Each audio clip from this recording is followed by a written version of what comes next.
Hi hello welcome to post 360. నేను మీ మురళి రాపల్లి. బేసికల్‌గా ఇప్పుడు ఈ వీడియో చేయాలనుకోలేదు. కానీ ఇటువంటి వీడియో కంపల్సరీగా చేయాలి. ఒక మనిషి బయటకొస్తే పొల్యూషన్ చెక్ ఉంటది. లైసెన్స్‌లు చెక్ చేస్తారు. హెల్మెట్ పెట్టుకోమంటారు. బండికి లైట్ లేకపోతే ప్రాబ్లమ్. బండికి బ్రేక్ లేకపోతే ప్రాబ్లమ్. ఇలా చాలా ప్రాబ్లమ్స్ తోటి ఆర్‌టీఓ దగ్గర నుంచి పోలీసులు, కానిస్టేబుల్‌లు ప్రతి ఒక్కళ్ళు మనల్ని నిలువు దోపిడీ చేయటం మాత్రం పక్కా. అందులో ఎటువంటి సందేహం లేదు. ఈ వీడియో చూస్తున్న వాళ్ళు చాలా మంది కూడా ఏదో ఒక రోజు పోలీస్‌కి తప్పు వల్ల పర్స్ మర్చిపోయో, హెల్మెట్ పెట్టుకోకుండానో, లేదంటే ఎమర్జెన్సీలో వెళ్తూనో ట్రాఫిక్ సిగ్నల్‌ని క్రాస్ చేసో గ్యారంటీ‌గా ఫైన్ అయితే కట్టుంటారు.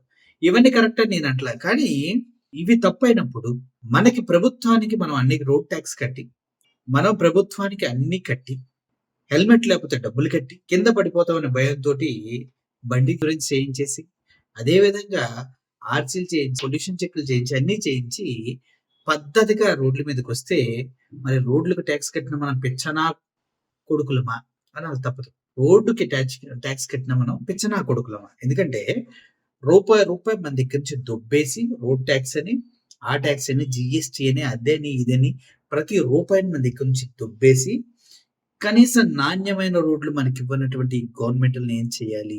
రోడ్లు బాగా లేకుండా ఉన్నా గూడా మనం మూసుకొని పోతున్నాం కాబట్టి, వాళ్ళు ఇష్టానుసారంగా మన పైన ఇష్టానుసారంగా చేసుకుంటూ వెళ్తున్నారు. కానీ ఒకసారి క్లియర్‌గా ఆలోచించండి. చేతకాని వాళ్ళెవరు?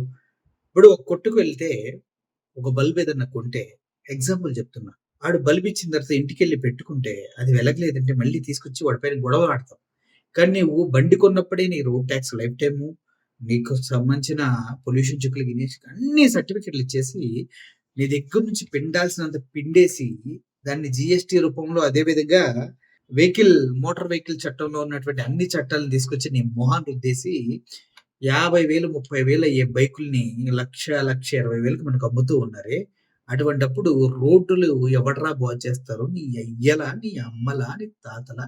అని అడుగుతున్నారు జనాలు. ఇలాగే కోపం చిర్రెత్తుకొచ్చిన ఒక వ్యక్తి నడి రోడ్డు మీద కూర్చొని ఆయన పెట్టిన పోస్ట్ చూస్తే గుంతలు పడ్డ ప్లేస్‌లో కూర్చొని ఆయన పెట్టిన పోస్ట్ గనుక మీరు చూసినట్లయితే మెంటల్ ఎక్కిపోతారు. పోలీస్ కమిషనర్ మరియు కలెక్టర్ గారు రోడ్డు పైన నేను ఏది ధరించకపోయినా అన్నిటికీ ఫైన్ కడుతున్నాను. అసలు రోడ్లే సరిగా లేవు.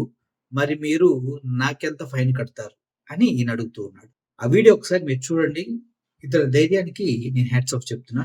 ఇటువంటి వాస్తవాల్ని మీ దగ్గరికి తీసుకురావాలంటే చాలా చాలా గట్స్ కావాలి. ఎందుకంటే ఇది ఒక్క రోడ్ సమస్యే కాదు. చాలా సమస్యలకి ఇది నాంది పలుకుతుంది. ఒక రోడ్డు మీద కూర్చున్న ఈ వ్యక్తి పట్టుకున్న ప్లే కార్డ్ వాల్యూ భారతదేశంలో ఉన్నటువంటి చాలా మంది పౌరులు అనుభవిస్తున్నటువంటి నరకానికి చిహ్నం అన్నమాట. ఒకసారి ఆయన వీడియో చూడండి.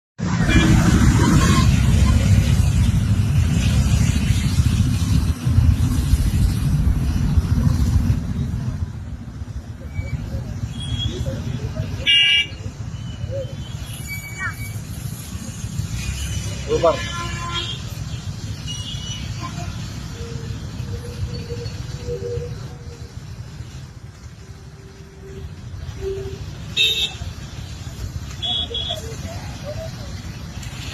కమిషనర్ గారు మరియు కలెక్టర్ గారు రోడ్డు పైన నేను ఏది ధరించకపోయినా అన్నింటికి ఫైన్ కడతాను.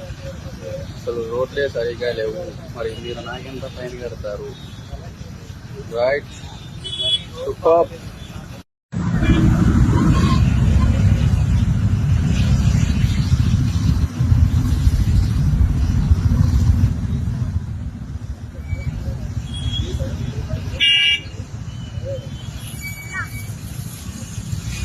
సూపర్.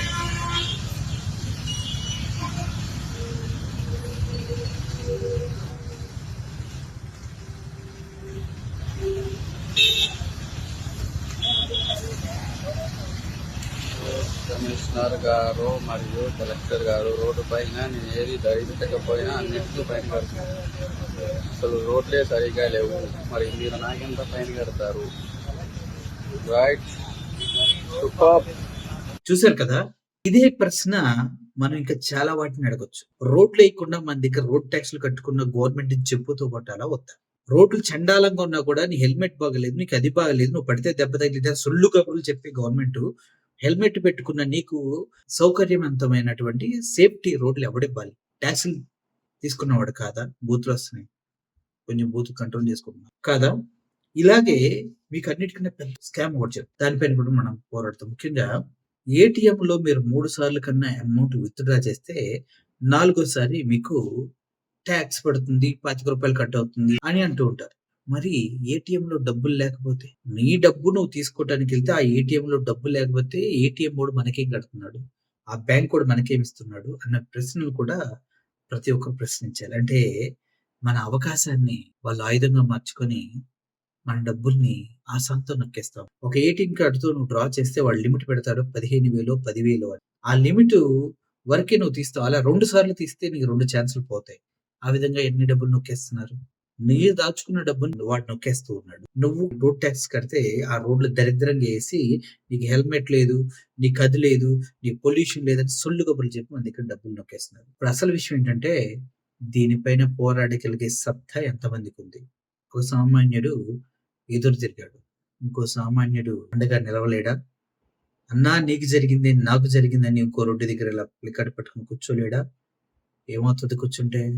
మహా అయితే మాలాంటోళ్ళ కళ్ళల్లో పడి న్యూస్ అవుతావు. న్యూస్ అయితే నీ గుండె ధైర్యాన్ని మెచ్చుకుంటానికి చాలా మంది ముందుకొస్తారు. ప్రతి ఒక్క ఊర్లో, ప్రతి ఒక్క గల్లీలో, ప్రతి ఒక్క ప్రాంతంలో మీ దగ్గర ఎక్కడైనా రోడ్లు చండాలంగా ఉంటే ఎళ్ళండి. ఇలా ప్లే కార్డ్స్ పట్టుకొని నిలబడండి. ఎవడమ్మా మొగుడు సొమ్మురా మా ట్యాక్సులు అని అడగండి. వచ్చిన 6 నెలల్లోనే, 3 నెలల్లోనే ప్రపంచం అంతా రోడ్లేస్తా అన్న గవర్నమెంట్‌ని చొక్కా పట్టుకొని నిలదీయండి ఎందుకేయలేదురా అని. వర్షాకాలం చేపలు పట్టుకోవటం మానేసి దయచేసి ప్లే కార్డ్స్ పట్టుకొని మీ నిరసనను తెలియచేయాలని, ఆ నిరసన జ్వాలలు దేశమంతా వ్యాపించాలని, అట్‌లీస్ట్ ఆంధ్రప్రదేశ్ అంతా వ్యాపించాలి, తెలంగాణ అంతా వ్యాపించాలని మనసారా కోరుకుంటూ మీలో ధైర్యాన్ని పదును పెట్టమని, నిద్ర లేపమని, పోరాట స్ఫూర్తిని ముందుకు తీసుకెళ్లాలని, మంచి జరిగే పోరాటాన్ని ఆపొద్దని మనసారా కోరుకుంటూ సెలవు తీసుకుంటున్నాను. Thank you for watching this video. Murali signing off. Thank you so much.